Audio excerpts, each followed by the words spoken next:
Oh, has it been 2 years, Danny? I read about your table saw. I'm very impressed. I can't believe it wasn't last year. I guess that's right. Good morning, people. Or hello, somebody just said good morning, and I'm answering. It's 4 o'clock where I am. Hey, Nancy. You guys are all hot. It is not hot here in Maine. We're very comfortable. Um, Minnesota, Valley Forge. What a pretty town. Indianapolis, St. Louis, Missouri, another historic town. Tulsa, Oklahoma. I used to be a waitress at the Sanger Harris in Tulsa, Oklahoma in 1980, five or six, I guess. And I was also in a family Italian restaurant somewhere over on that side of town. I don't remember the name of it now, but there's a really good chef in the kitchen. Canada, Clayton, New Mexico, Michigan, excellent. Bloomington, Indiana, a bunch of Indiana people. Hot in Chicago today. You could not have proved it by me last week. I thought I would freeze to death. I had brought only hot Chicago August weather clothing to the Democratic National Convention.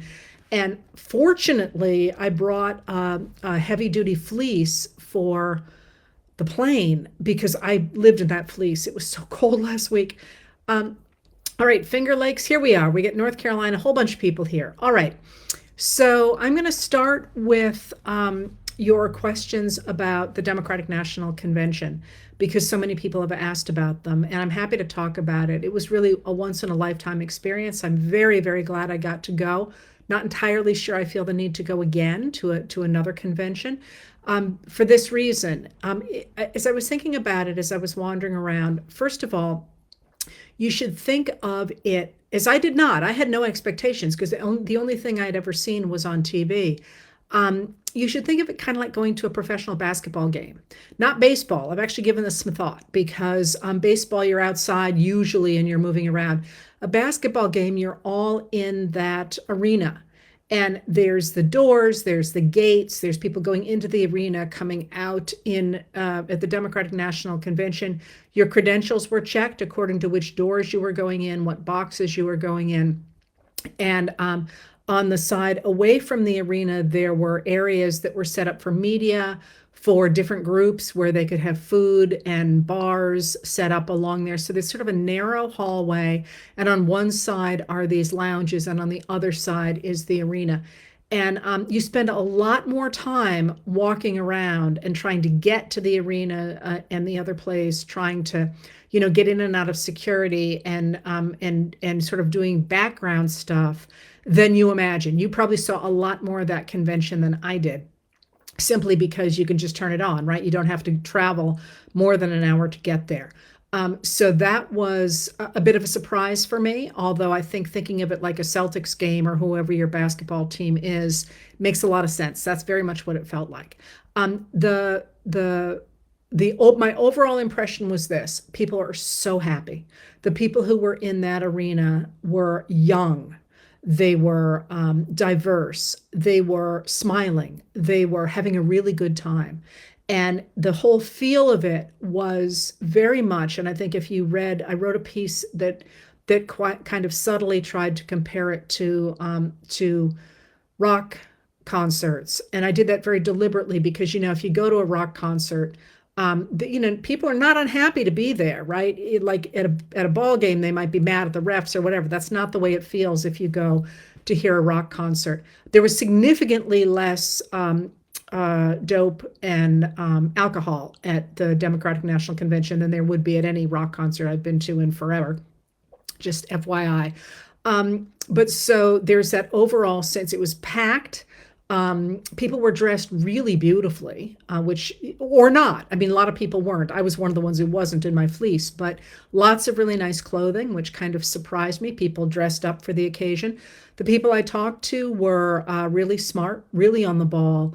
Now, my overall impression of the convention was, I think, probably the more interesting thing, and that is the first thing that really jumped out to me. Well, let me start with the first night. The first night, I thought Hillary Clinton's speech was fabulous. I thought Biden's speech did him a real disservice. It was kind of cut and paste of everything he said for a long time. There was very much a sense of celebration, but also of real sadness for a lot of us, and me included, was the recognition that we were watching a generation walk into the sunset, and that it surprised me. I didn't expect to feel that way. I was very much looking forward to hearing what former Secretary of State Hillary Clinton was going to say, and she was great. I thought that was a great speech. But there was this sense of saying goodbye, which, it seemed like we actually, a number of us went home and said, we don't know how they're going to top that, because that was just, the crowd shouting, "Thank you, Joe." And, it really felt like there was a lot of love in that room.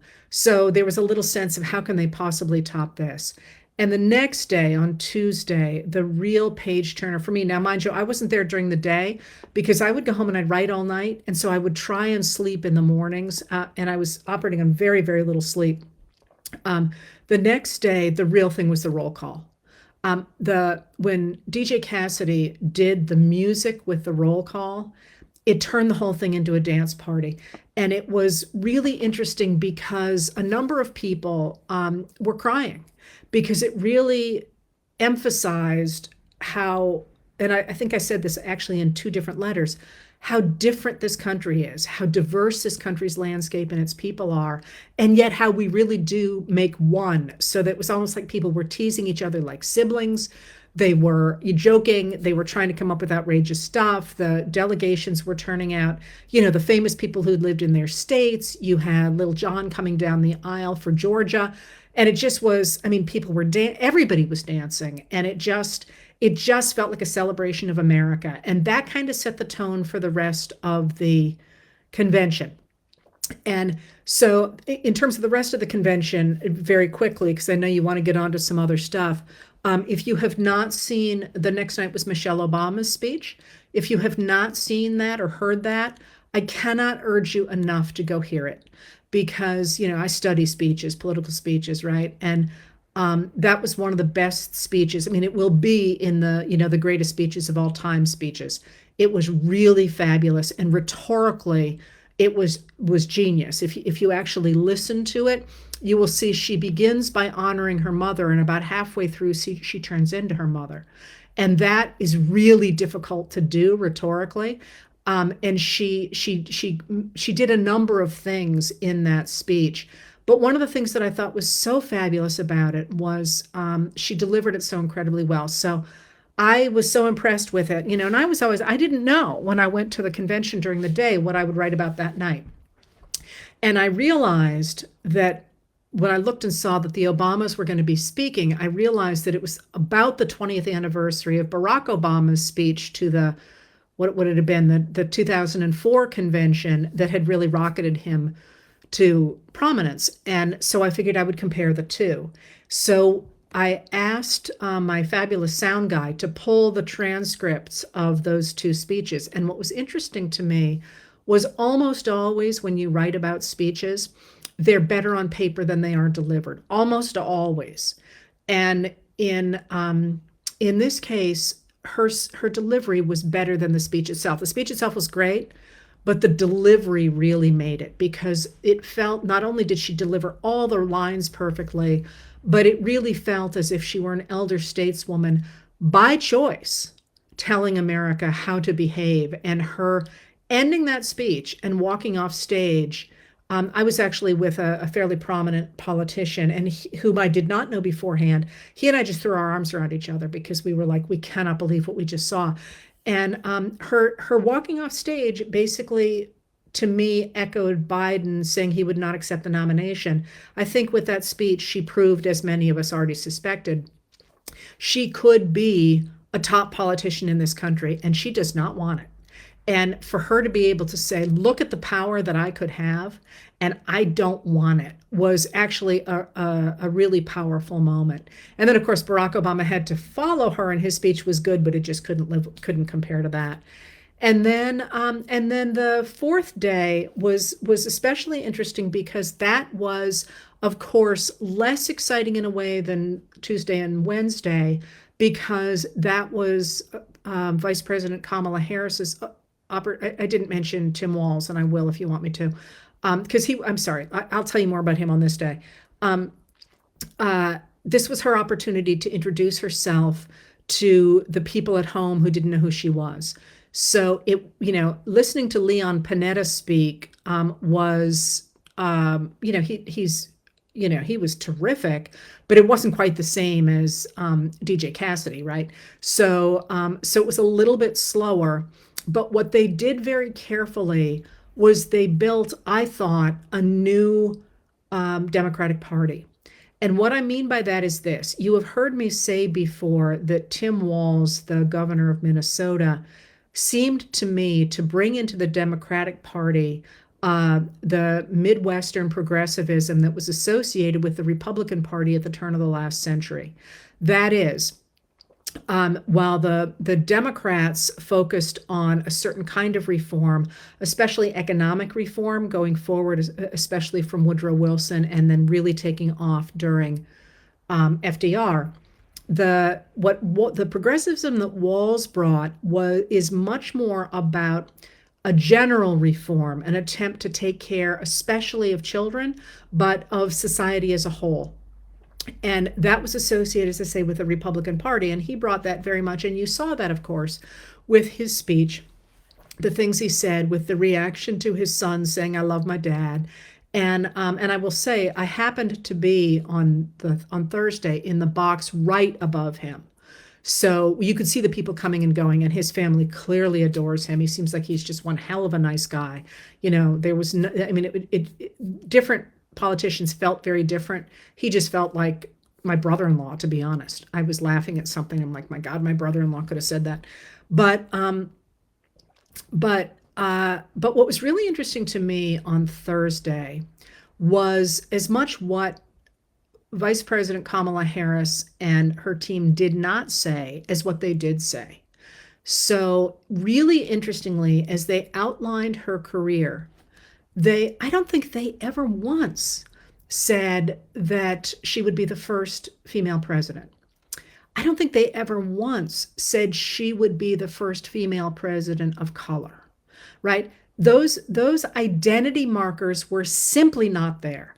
And yet instead what they did was they built this idea that she and Walz and the people around them, so Michelle Obama, for example, were representing American communities. And I was fascinated by that because of two things. First of all, because that to me has been a missing piece in the Democratic Party. That is, the people who tried to reform American society in the past, including FDR, focused on supporting men to be able to support their families. And the exception to that really took off in the 1930s and came to fruition in 1935 with the Social Security Act that's put in place by Frances Perkins, who's FDR's Secretary of Labor for something ungodly like 12 years. She's this totally impressive woman. And she recognized that the government's job was not simply to protect economic relationships, but rather to protect communities. And that shifts everything. So that means instead of saying, oh, we got to make sure men get great wages so they can take care of their wives and children, it says we need childcare so that we make sure children are cared for and healthy and safe, and women can then live their lives. The community can go on with the things they have to do. And by live their lives, I don't necessarily mean working outside the home, although that certainly was part of the case behind the arguments for childcare in the 1940s. But just if you think about the way communities work, if you live in a community, if you live in communities and cities, by the way, it's not just small towns, you think of all the freaking unpaid work that makes communities function. And, I always think about this because, I live in a teeny town and there is a road here, dirt road near here. And everybody, a few years ago, every single person on that dirt road was over 80 years old. They were all women over 80 years old. They lived in their own homes, which is a different story about what we have to do about housing in this country. And at the head of the road was a man who is my age. And, he every day he would check on those ladies. And one of them fell downstairs at one point. Whom did she call? She called Jim, right? And nobody paid him to do that. Nobody, hired him to do that, but he kept those ladies safe. And one by one, they've all left us. But a great example of the community, unpaid, unrecognized labor that in fact manages to enable us to survive. People volunteering in schools, people shoveling each other out, all the things that make up communities, and that Frances Perkins recognized needed to be protected in order to keep communities healthy. And again, by that, she did not mean small towns. She really gets this idea partly from her growth, her upbringing in a small town, but partly from working in settlement houses in Chicago and in Philadelphia, where you had to treat the working girls as your own. That's just the way. And whatever. There's a whole longer story there. Anyway, they brought that into the Democratic Party really deliberately, I think, and left out the identity politics that has tended to carve up the country. And you see this, I think, also in the number of different groups coming together to support Harris, recognizing their individualism, but also working together towards something in common. And they anchored the United States in it. The crowd is yelling USA constantly. They're waving flags like crazy. And people don't bring those things in. Those signs are there for you. They actually hand them out. And that to me was like more than a light bulb moment. It's something that if you've been listening to me, I've been hoping would happen for a long time, because Abraham Lincoln did this as well. There is no monopoly on what it means to be an American. And in the 1960s and into the early 1970s, Richard Nixon, who was hurting very badly in terms of his popularity, associated the country with himself, especially with his policies in Vietnam, which were, I'm going to say deeply problematic, because I don't want to go into a whole lecture about the Vietnam War, but come on, right? So people who took a stand against American policies in Vietnam also positioned themselves as being against America, or at least could be positioned to be against America. And that abdication, or walking away from the table of patriotism, always has seemed to me to be a terrible mistake, because it is absolutely possible to be fiercely patriotic, as somebody like me is, without thinking that your country does no wrong.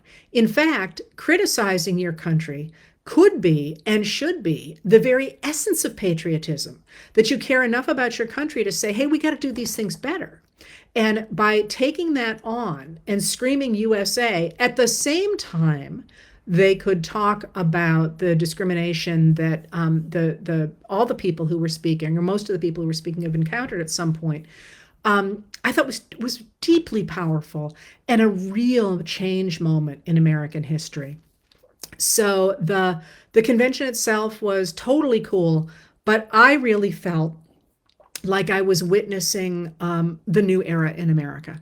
So after Nixon took on the mantle of patriotism, of course, Ronald Reagan just put that on steroids. And for a long time, it was hard for people to proudly fly the flag, because it seemed as if that were the case, you were buying into Reagan's policies overseas and at home, which many of us found problematic and actually harmful to us as well as our neighbors.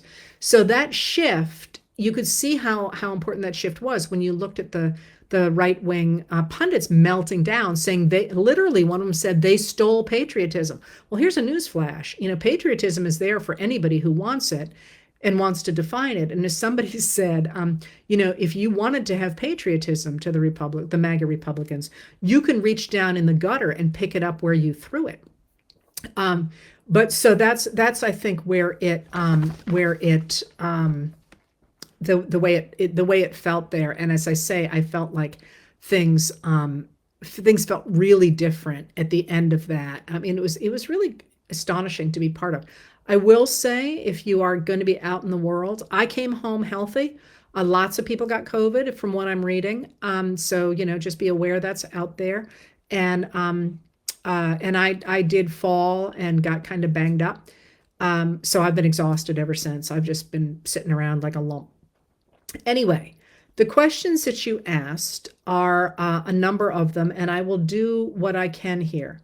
Um, the first thing I wanted to emphasize that I think is important to think about in this moment, but in all moments, is the passage of time. And what I mean by that is that often, and this is, philosophically, if you've read your Faulkner, especially Absalom, or if you've, thought about the nature of history and the nature of the passage of time, you will recognize that the present in many ways changes the past. That is, the way we understand the past changes according to what has happened in the present. So, for example, if you think about the 1973 Roe versus Wade decision, 10 years ago, if you were teaching about the decision, you would have said, oh, it is just part of the growing expansion of women's rights in the United States. Now, of course, that it has been overturned by the 2022 Dobbs versus Jackson Women's Health Organization decision, the story of Roe v. Wade has become different. And the reason that I point that out now is not because of Roe v. Wade in this moment, but because things are changing really fast. And they're changing really fast both in the United States, but also all around the world. So when people make decisions and they do things, at one point, it's a mistake sometimes to look 2 years later and say, oh my God, look what they did. The circumstances were different 2 years before. Knowing what we know now, perhaps those decisions might have been different, but we didn't have that information. And that's something that it's always kind of important to think about when you're thinking about history and when you're thinking about things in the present. People make decisions, and then sometimes those decisions or sometimes other things change the story. And you look back at those decisions. How many times have you said in your own life, oh my God, if only I had known then what I know now? And I'm not referring to anything specific, but sort of generally, I am watching what's happening in the Middle East and what's happening in Russia, and things there are changing so freaking fast. It's very easy to sort of grab a moment and say they should have done this differently, or they should have done this differently. Maybe they should have, maybe they shouldn't have, but it's important to remember when you're thinking about those things that the circumstances might have changed the very next day. And that matters when you're thinking about history. And I just wanted to say that because I was writing something today and I was thinking, oh, if only they knew. But they didn't. And we can't sit here 100 years later and say, well, you should have known better, because they didn't, right? All right, so some specific things that you asked about. What everybody seems extraordinary. Should I do this? Yeah, I'll do some specifics and then I'll go back to some more general questions you had. People are very concerned about voter suppression and the Republicans' attempt to steal this 2024 election. That concern is realistic. You should be concerned about that. In a number of states, not just the ones I wrote about last night, things are going on in Ohio, things are going on. Did I write about Georgia? Maybe I did. Things are going on in Florida and so on. First of all, what can you do about that? Keep the pressure on and recognize that for all that people are paying attention to the top of the tickets, the House, the Senate, and the state houses, and your local election officials all the way down the ticket, all of those matter a lot. So if you're interested in trying to make sure that this can't happen, go to the statesproject.org, I think it's statesproject.org, which will help you identify specific local and state races that are flippable or that need attention so that you can put your energies into places where you can make a difference at the state level. Now, that being said, another thing that I hope people are aware of, people, I get letters all the time and people are like, no one's paying attention to X. They are. I mean, it's always good for you to call attention to things, but don't sit there and think, what are the Democrats doing? They're not paying any attention. The Harris-Walz campaign has a large bank of lawyers, both on staff and pro bono, who are working to fight the attempts of Republicans to suppress the vote, to stop the certification of the votes, and so on. If you are a lawyer, go help them. If you are interested, if you're not, I don't worry about that stuff because that's not my lane.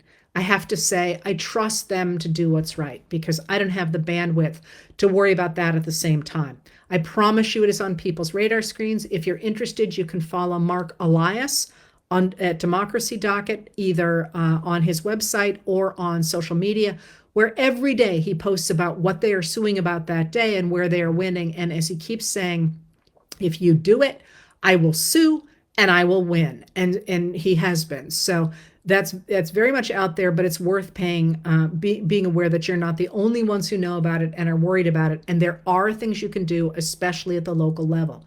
Now, step back for a minute.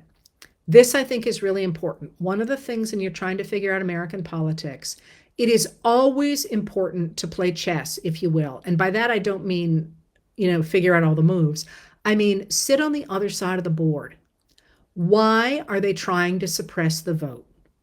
Why are they trying to cheat to win the election as opposed to actually winning it by a majority of votes? The obvious answer is they do not expect to win this election on the popular vote or probably in the Electoral College. Trump has never won an election. He has, remember, he was down more than 2 million votes in 2016, more than 7 million votes, or about 7 million votes in 2020. There is no reason to think he has picked up more votes, right? And it's really clear that all these machinations are going on because they know they do not have the popular vote and that they are a minority trying to assert their rule over the rest of us. That should give you heart to make sure they are not able to do it. Now, that being said, I mean, I also think it's a really, really interesting election in that how often do you have an election where people are literally lying to you to try and get your vote? I mean, we've sort of become used to that since Reagan, because that's really when you see it happening. I'm going to do a little bit of a rabbit hole here. One of the reasons I really like the 1920s and the period all the way up to the 1920s is because in those periods, people didn't lie. I mean, they had abhorrent values at some time. I mean, values I consider abhorrent, but they didn't lie about them. So, Herbert Hoover doesn't say, oh, I'm going to make sure everybody's got food and everybody's. No, he says, I'm not going to do anything because, and I'm paraphrasing, by the way, because I think it will weaken America and the churches should help anybody who needs it. And we'll get through it. And yeah, it's going to be a really hard time, but, tighten your belt sort of thing. Mind you, I paraphrase that. Please don't give me a whole diatribe about Herbert Hoover in the chat. I promise you I know Herbert Hoover really well. But that changes in the 1950s. And it changes in the 1950s when those people who don't like the New Deal, who don't like that liberal consensus that I've talked about so much, want to get rid of it. And they know that the majority of Americans like it. They like infrastructure. They like civil rights protected. They like business regulation. They like a social safety net. So rather than saying, yeah, we're going to kill that sucker, they start first the movement conservatives and then the movement conservatives take over the Republican Party, start to say, oh, we're going to return choice to you so your children can have choice of schools. When in fact, I'm referring to the voucher movement today, which essentially is sapping tax dollars out of public school and giving them to people who were already in private school. They say things like tax cuts will help everybody. Tax cuts have moved $50 trillion from the bottom 90% to the top 1% from 1981 to 2021. So instead of being honest about what they're going to do, they are lying to people. So why is it interesting in this particular election? Because in this election, the MAGA Republicans wrote down what they intended to do, and that is Project 2025. And people hate it. If somebody hears about Project 2025, they swing over to the Republicans. Over to the Democrats. And why shouldn't they? It calls for gutting the 2 million people in the civil service and replacing them with somebody who is loyal to a single president. It calls for getting rid of our independent Department of Justice and having everybody answer to Trump. It calls for making the military answer to Trump. It calls for getting rid of the Department of Education. It calls for instituting Christian rules all over this country, getting rid of LGBTQ+ plus rights, getting rid of women's rights. I mean, there ain't anything in here for virtually anyone. I saw a statistic that said about 6% of Americans think Project 2025 is a good idea. So instead of actually embracing their policies, they're lying. And it's sort of fascinating to see because, first of all, that's not the way you win in a democracy, theoretically, but it's also just a little bit hard to wrap your head around that this is the plan. So they would not be lying. They would not be suppressing the vote. They would not be taking away drop boxes. They would not be doing all these things if they thought they had the popular vote. And so you always want to sit on the other side of the table. Why are they doing these things? Why are they, for example, in Arkansas, not putting on the ballot abortion rights? They know they will lose if they do that, right? So instead, the Supreme Court pulled the stuff I wrote about last night, essentially inventing a reason that they could overrule the will of the voters and say, no, you can't have that right. We're not going to put that on the ballot. And that's an important way to think about it, because when people, another question you asked is it possible that the Democrats are going to flip Florida? Well, what I would say to that is look at the states that are suppressing the vote. Look at the states that are doing all they can to stop people from being able to vote. So you are not really seeing a lot of that in, say, Massachusetts. Massachusetts feels pretty comfortable, and I'm not suggesting that the Democrats would do it either. For other reasons, they're not doing it right now. But I wanted to pick on a Democratic state, but it's not even on the table, right? They're expanding the vote because they know people love what the Democrats are doing in Massachusetts. This is a good thing. And so instead of saying, oh, we want to keep you away from the vote, they're saying, no, we want everyone to vote. And that's what the Democrats are doing around the country, is trying to open up the vote, which is what one should do in a democracy, because they know their policies are the popular ones. So look at the states that are suppressing the vote. And what you are seeing is states that are that could be flipped if, in fact, people had access to the vote. And that would be Texas, that would be Florida, that would be Georgia, that would be North Carolina, that would be all the Ohio, that would be all these states that where Republicans have managed to lock themselves in power by suppressing the vote and through gerrymandering. So always sit on the other side of the table and see what you see there. All right. I'm sorry, I'm seeing something here flying by. Where's all the money going in the, actually, you know what? I'm going to just riff on that a little bit. In the Harris-Walz campaign.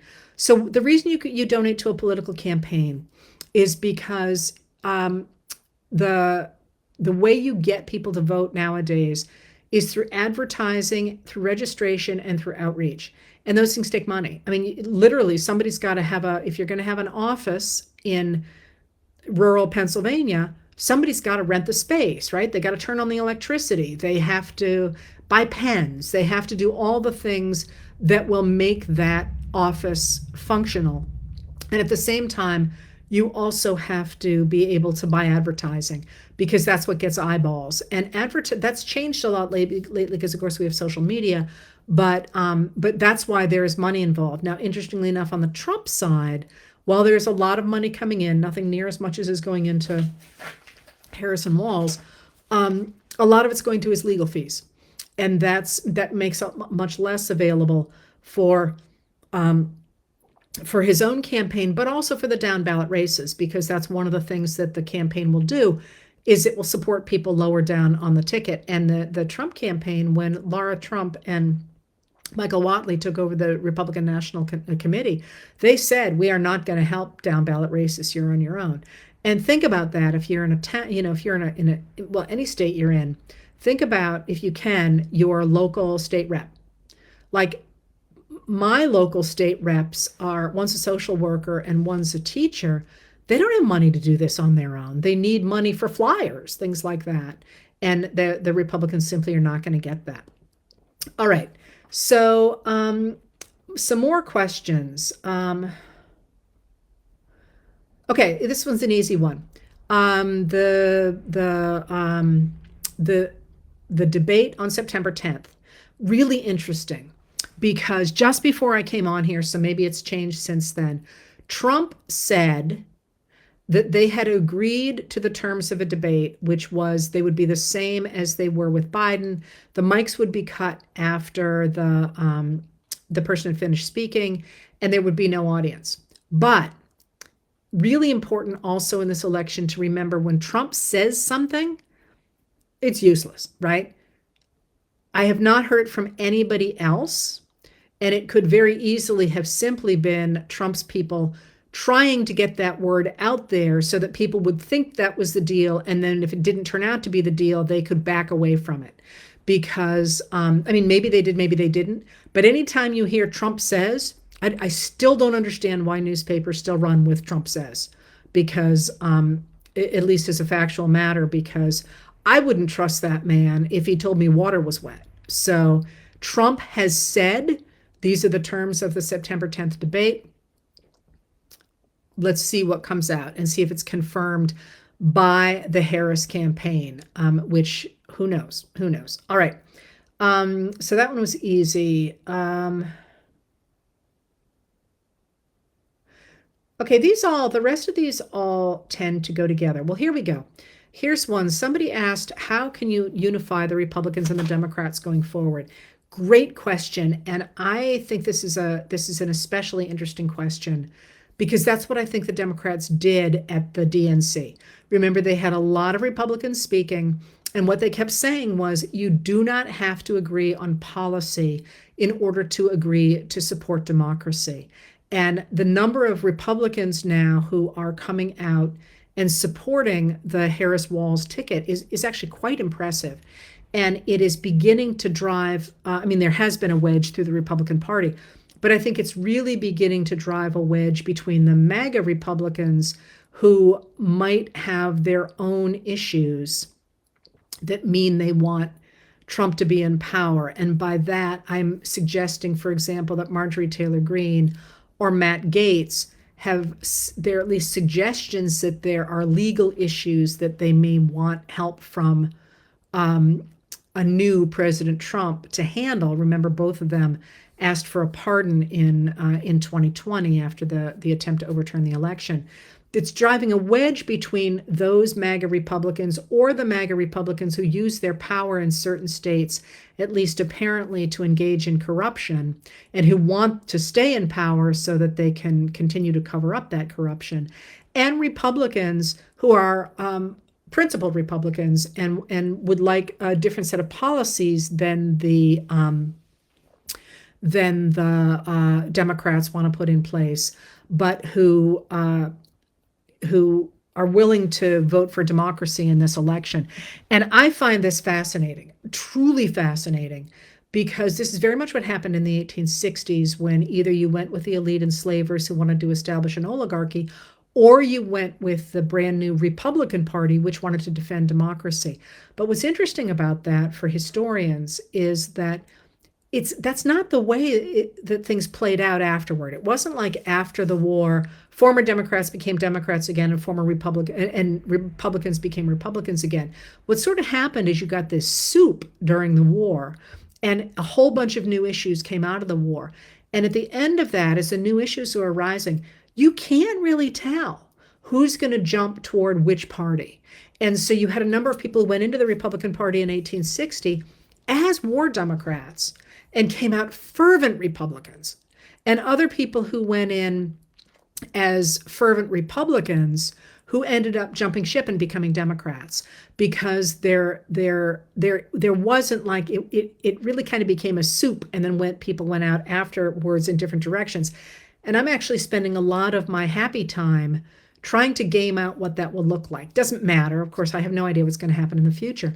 But it's fun to think about, what are the issues that may emerge from this moment, and how will the new parties, because there won't be one giant Democratic Party forever, it will split. I mean, if history is any guide, what will those issues look like? And I think they're going to be brand new, and I don't know what they're going to be, which is a little bit frustrating, but it is what it is. But it's fun to think about. Anyway. So how to unify people? I think that is by doing exactly what Walz and Harris have done. That is to root American patriotism in community, in the American dream, essentially, which is somewhat vague, easy for people to get behind. We are not Project 2025. We are not a would-be dictator. We're all these people together who are willing in good faith to work out what the future looks like. Now, to riff off that, a number of people asked about the whole idea of Kamala Harris not having policies. And this is a little bit of a burr under my saddle because, I've been watching this administration now since it began, and Harris has been out there really aggressively with policies, with speeches, with actions every day. And she's had a very aggressive communications team, more so in many ways than Biden's ever was. And she simply could get no traction. And those policies are out there. Now, when you talk about there not being policies, literally, the Democratic platform in 2024 is 90 pages long. I mean, single spaced. There is a ton of material in there that talks not only about what the administration did in the first 3 years, but how they will build on it. And she has, I think, built on that herself by recognizing that Biden's larger pronouncements about how the economy is doing well, as it is, aren't really landing with people. So she has come out with her own policies that hone, they don't change, but they hone what Biden said about food prices, housing, and childcare, the three top things that people say they care about. And what she has talked about doing is taking things that are already in place, things like laws against price gouging, which a number of states have, and making them national. Because we now know, a number of studies been done since 2022, we now know a lot of the inflation we saw was price gouging. And you can see this in how certain companies' prices are coming down now. And that is a reflection of the fact that as the economy tightens up, people don't have the money to spend. So now they're taking lower profits. And if you look at the actually record profits that corporations have made since the pandemic, you can see that this is not about the cost of labor or the many other things that drive inflation. A lot of it has been what's been called greedflation. So she talked about price gouging. She talked about building more housing, which is something that the administration has been doing and has been doing aggressively, and making sure that there are limits to how much housing speculators can buy up. And finally, about supporting childcare, which Americans have been talking about as a federal policy since literally the 1940s. So, these are not radical ideas. She has identified them as her one recent contribution. And the reason I say it's a bit of a burr under my saddle is because I don't believe the people who are asking for her policies are asking in good faith. I think they are looking for ways to attack her, to make the story of her momentum falter. And that would be fine if they were doing the same on the other side. And they are not. They are not asking for policies out of Trump. I mean, he has disavowed Project 2025, but nobody has asked how his own policies are different from that. And we know the people who wrote Project 2025 were his people. We know that he said, when they started to work, he said, this is going to be a great set of my policies. We know his own political action committee called Project 2025 Trump's Project 2025. So why is nobody asking him what his policies are? Furthermore, the other thing that again kind of bothers me is some of the policies that he has thrown out there that we just sort of assume. He says he's going to deport 15 million people. How? Like, literally, what does that look like? Because I don't see that happening without a significant militarization of this country. I don't see it happening without having militarized enforcement officers going into cities, going into towns, going house to house. Then how do you move those people? Like, what does that mean? How much is it going to cost? Are you going to put them on buses? Are you going to put them on planes? How are you going to get them to these places? This is one of those places where I think the media has permitted Trump to get away with sort of creating this worldview that his supporters really like. It's one based in hatred. It's one based in xenophobia. It's one based in this idea of dividing the country. But then they turn around and they look at the Democrats and say, we need you to be the adults in the room. So we want to take a look at your policies and pick them apart. And to her credit, Harris is not playing that game. She is running a campaign that says, if you want to know about my policies, look at what I've done for the last 3.5 years, which has been enormously successful. And I'm going to run my campaign on the opposite of Trump. This sort of, here's my policies, and she has had specifics, but we are going to bring the country together. And again, I'm 100% behind holding her to account for policies. I am never okay with holding one person to account and not holding the other. Because I think if you watch Trump these days and if you listen to what he is saying, he is completely off the rails. The man has lost it. And I don't say that lightly, because actually I'm one of those people who got Trump, not supported him, but I get that impressionistic play with the audience. I really do. My brain works not unlike that. He doesn't have that anymore. He makes absolutely no sense. He is consumed by anger and resentment. He is all over the map. He, on occasion, sounds drugged. At least something's going on there. These are all qualities that if somebody ran like this before 2016, if they had even gotten media attention, they would have been dismissed as a crank. And instead, people just seem to be looking the other way. That seems to me to be a huge disservice and a huge problem. Either we need to treat him like a presidential candidate, or we need to recognize that you can't hold Harris to real standards and not Trump. That seems to me to be a huge problem. Now, as far as Trump is concerned, I'm sorry, somebody just said that Trump only has Project 2025. That's not true. There's also Agenda 47, which is supposed to be put in place as soon as he gets in office. And there is a Democratic platform, which is entirely vague. Much of it is in all caps. It's basically just slogans.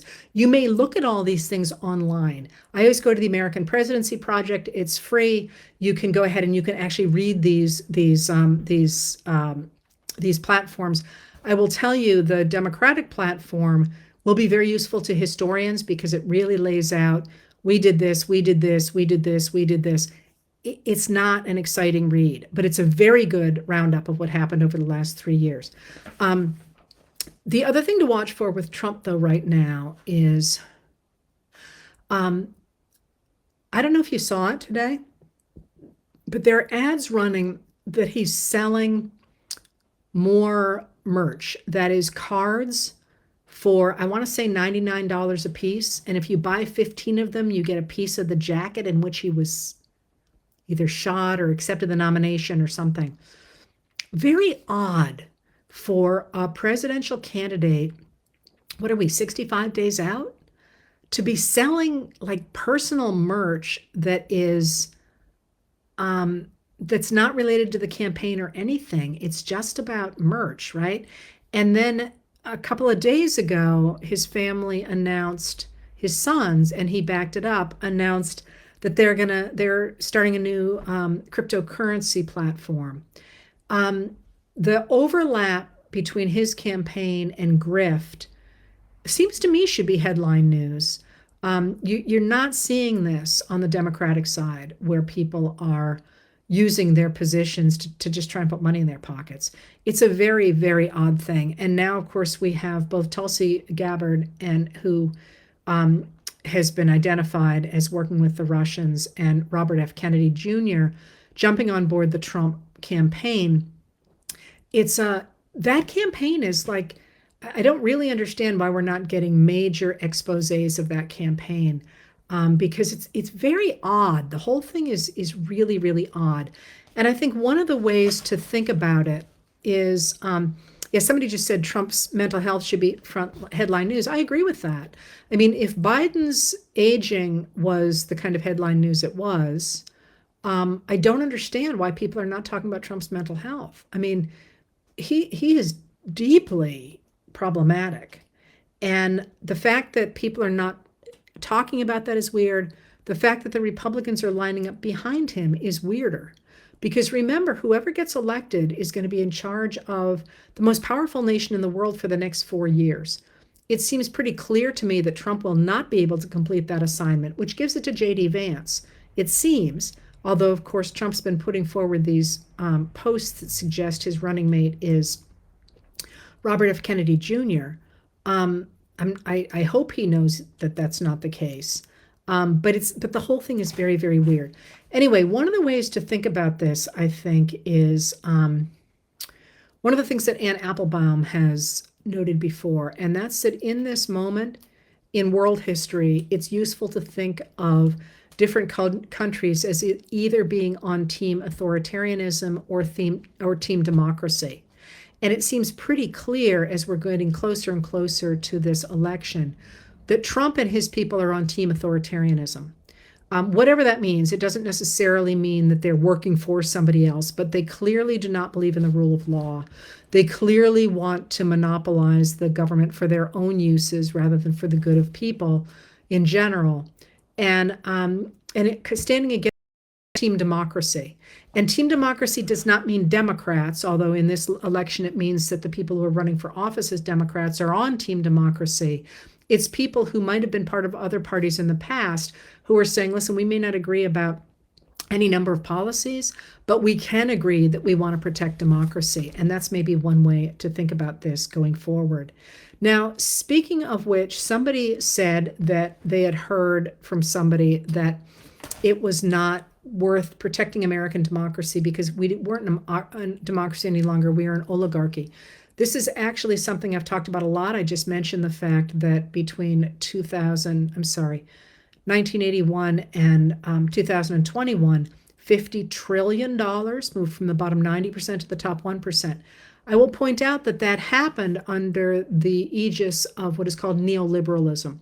Neoliberalism was the idea that markets would order society and that the policies that presidents until 1981 had put in place to regulate business and to provide a basic social safety net to make sure that we didn't have that, what economists call the great divergence in wealth, happened. In fact, we had a compression of wealth, what economists call the Great Compression.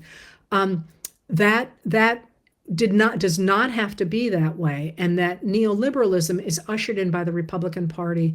It's adopted by the Democratic Party for a number of reasons, although they never really marry themselves to it entirely. They are generally trying to work within that system because it was so popular at the time and because the Republicans kept insisting that they were socialists or communists if they didn't agree with it.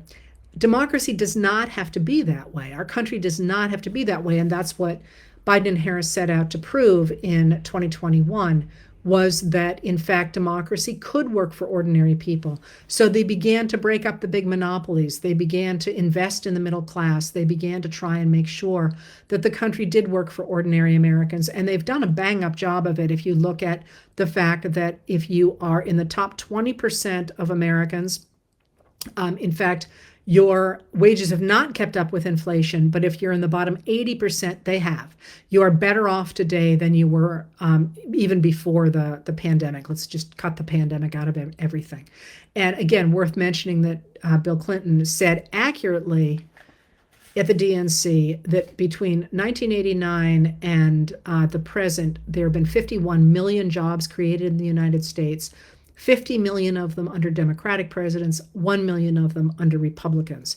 And is America an oligarchy now? The distribution of wealth in the United States in 2020 was extreme. It rivaled that of the 1890s or the 1920s or the 1850s. It does not have to be that way. And that's one of the things that's on the table right now. Are we, in fact, going to use the United States as a piggy bank for a very few wealthy people? Or are we going to restore a world in which the wealth is much more evenly distributed based on the actual work that people put into our society? And by that, I mean, you cannot convince me that somebody who, is making however many $1 billion a year is worth more than a janitor. You just can't, so that's, or a teacher for sure. So are we an oligarchy? Not yet.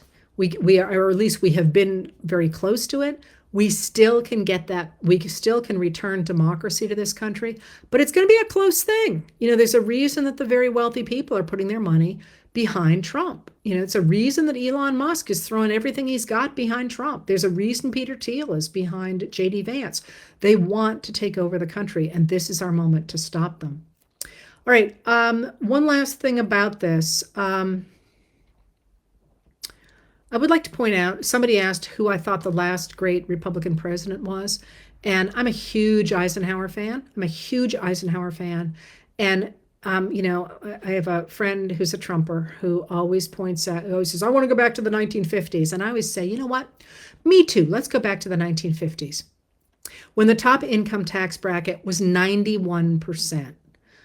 Eisenhower recognized that if you created extremes of wealth in society and created castes in society based either on ideology or religion or wealth, you would end up with the kinds of extremism that we have got now, which would result either in fascism or communism or religious extremism. And that's what he always worked to combat, to make sure that people everywhere had a rising standard of living that they shared with each other.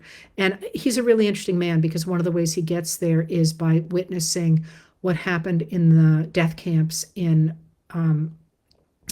Poland after the war, World War II, in which he says, I just didn't know people could do this to each other. I didn't believe that human beings could do this. We must stop this from ever happening again. The reason I mention that is because one of the things that you're seeing from Trump is the constant referral to Kamala Harris, Vice President Kamala Harris, as a Marxist, which, speaking of questions to ask Trump, what is a Marxist, right? Tell us about Karl Marx, about whom, I bet he couldn't pick him out of a lineup, right? But the way you get to the idea that we have embraced in America since the 1950s, that people who want government regulation and a basic social safety net are socialists or communists, comes out of Reconstruction. And it is this. In the period after the Civil War, in the 1860s, the Republican Congress uses the federal government to protect the rights of Black Americans, right, who are the people in the American South who sided, as a body, sided overwhelmingly with the United States of America. And they do so through the 14th Amendment and the 15th Amendment. I won't go through all these, but the 15th Amendment makes it unconstitutional to discriminate against voting on the basis of race. And that's in 1870. And in 1871, lawmakers in South Carolina, and there's a long history behind this, but lawmakers in South Carolina start to say to the Northern Republicans, who at this point, remember, we still have troops in the South. I mean, we always have troops in the South, but Reconstruction is still very much underway. They start to say, hey, don't worry about us, because we also have the Department of Justice in 1870. Don't worry about us doing anything based on race. We don't care about race. Literally the same person, the same people who were complaining about race just the year before. So we don't care about race. What we care about is that the Black people, the Black men in the South who are voting, come from the fields and the kitchens. They don't have any education. They don't have any property. And if you let them vote, they will elect lawmakers, and by this they meant white lawmakers at the time, who will vote for things like schools, because remember, there's no schools in the South then, no public schools, and hospitals, ditto, and roads, again, ditto. And they're going to vote for these things that, of course, white people will use as well as Black people, but the only way to pay for those things is going to be with taxes. And because white people are the only ones who have any property, white men are the only ones who have any property, what Black voting will mean is a redistribution of wealth, because those taxes are going to have to be paid for by white people. The benefits of building these roads and all that, Black people are going to use those too. So what that means is that Black people voting means a redistribution of wealth from hardworking white men to undeserving Black people. And this, they say, is socialism. And beginning in the spring of 1871, they begin to call it communism. Now, this is way before you get the Bolshevik Revolution in 1917. This is because in March through May of 1871, in Paris, a group called the Communards take over the city of Paris and run it as a commune. And so that term gets picked up in the United States, and they begin to say that people who want minorities to vote are communists. And this linkage of race and class in America to say that minority voting, and later on by 1970, 19, not 1870, that's going to include women, is communism or socialism comes not from the actual tenets of socialism or communism, both of which are based in the idea that the people own the means of production through the government. So rather than being able to go build a factory yourself or having a great idea and creating the newest widget, the government will own those companies and those corporations. That's what's at the heart of socialism and communism. Instead of having that in the United States, what socialism and communism means is minority voting, because of this idea that taxation to create a public good like a road or a school or a hospital is itself a redistribution of wealth. It's really different than world communism or world socialism, and that's what Trump is talking about. And if you look around you, I hear this all the time. I'm worried about communism. I'm worried about socialism. Show me in the United States of America where the government is trying to take over a private business. I mean, show me. Because what we are seeing is actually on the far other end of the scale, which is much closer to fascism. And that's when you have the government and business and the military working together to create an upper caste which directs the actions, including the work, but also what's the word, nationalism, but also the military experience of the masses, right? So we're much more close to that end than we are to those masses actually owning those things. And it's just, Trump has said the only way, that the only thing I need to do to win this is to make people think she's a communist. And, we're absolutely nowhere near communism in this country. Never have been. The John Birch Society, which was a right-wing organization, was always significantly bigger than the Communist Party in the United States. All right. Finally, I had one last thing. Don't remember what it is, and I'm almost out of time anyway. So I'll leave you on a note of hope. I'm very hopeful these days. We need to be extremely concerned about everything I talked about earlier about the attempt to manipulate the election. But fly your colors, fly your flag, wear your shirts, talk to people, because we are not only looking at an election. I do think we are looking at an era change in the United States. And on the other side of this is a ton of hard work, but it will be work that will be directed either on the one side of protecting our neighbors from an authoritarian.